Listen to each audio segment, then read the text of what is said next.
अमरावती शहरात पुन्हा एकदा तृतीयपंथीयांच्या दोन गटांमध्ये हिंसक संघर्ष उफाळून आला आहे। मंगळवार 27 जानेवारी रोजी गाडगेनगर पोलीस ठाण्याच्या हद्दीतील आशियाड कॉलनी परिसरात एका गटाने दुसऱ्या गटावर तलवारीने हल्ला केल्याची गंभीर घटना घडली आहे। या घटनेत 3 ते 4 तृतीयपंथी गंभीर जखमी झाले असून परिसरात मोठा गोंधळ उडाला आहे। अमरावतीत तृतीयपंथीयांच्या दोन गटातील वाद पुन्हा एकदा उफाळून आलाय। मंगळवारी सकाळच्या सुमारास गाडगेनगर पोलीस ठाण्याच्या हद्दीत येणाऱ्या आशियाड कॉलनी परिसरात अचानक हाणामारीला तोंड फुटले। वादाचे रूपांतर हिंसाचारात झाले आणि एका गटाने दुसऱ्या गटावर तलवारी सारख्या धारदार शस्त्राने हल्ला केल्याचे समोर आले। या हल्ल्यात 3 ते 4 तृतीयपंथी गंभीर जखमी झाले असून त्यांना तात्काळ उपचारासाठी रुग्णालयात दाखल करण्यात आले।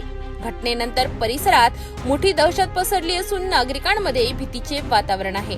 घटनेची माहिती मिळताच गाडगेनगर पोलीस घटनास्थळी दाखल झाले आणि परिस्थिती नियंत्रणात आणली।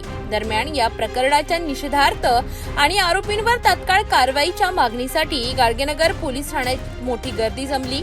लवकरात लवकर कारवाई न झाल्यास मोठे आंदोलन छेडण्याचा इशारा तृतीयपंथीयांनी पोलिसांना दिला। सध्या गाडगेनगर पोलीस या संपूर्ण प्रकरणाचा सखोल तपास करीत असून पुढील कार्यवाही सुरू आहे।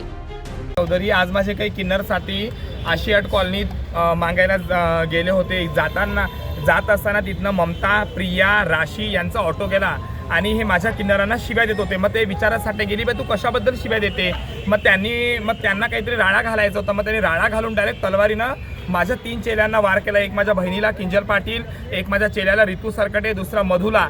तिघांनाही एवढे जखमी आहे की आतापर्यंत पोलीस प्रशासन काहीच करत नाही। याच्या आधीही माझ्याकडे दिनदहाडे खुलेआम तलवार घेऊन आले। आता काय पोलीस प्रशासन आमच्या मर्डराची वाट पाहत आहे? कुठपर्यंत हे जिहादी किन्नर आमच्यावर आतंकवादीपणा करेल? माझे हिंदू किन्नर एवढे सक्षम नाही आहे की त्यांना मारू शकेल। दिनदहाडे तलवार घेऊन आमच्या अंगावर वार करतात। अजून कुठपर्यंत आम्ही सहन करायचं? अजून पोलीस प्रशासन म्हणतो झालं का, झाल्यावर पण आता झाल्यावर काय पाहतील?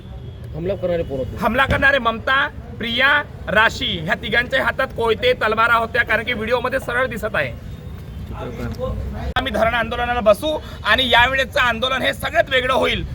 कारण की वारंवार त्याच त्या गोष्टी आम्हाला कंटाळा आलाय। शेवटी तर नाही तर आम्ही आमचं आत्मदहन करून टाकू। आता बिलकुल हेच करणार आहे, कारण की पोलीस प्रशासन काहीच करू शकत नाही। आता जे काही करायचं आहे आम्ही करू। आता आम्हाला काय करायचं आहे आम्ही बिलकुल कोणाला ऐकणार नाही। हे जिहादी किन्नर जर आमच्या घरापर्यंत आमच्या किनाऱ्यावर वार करतील तर आम्ही काय हातात बांगड्या घालून नुसतं बसू? अमरावती शहरात कायदा सुव्यवस्थेचा प्रश्न पुन्हा एकदा ऐरणीवर आला असून या घटनेत पोलिसांकडून नेमकी कोणती कारवाई होते याकडे सर्वांचं लक्ष लागलं आहे।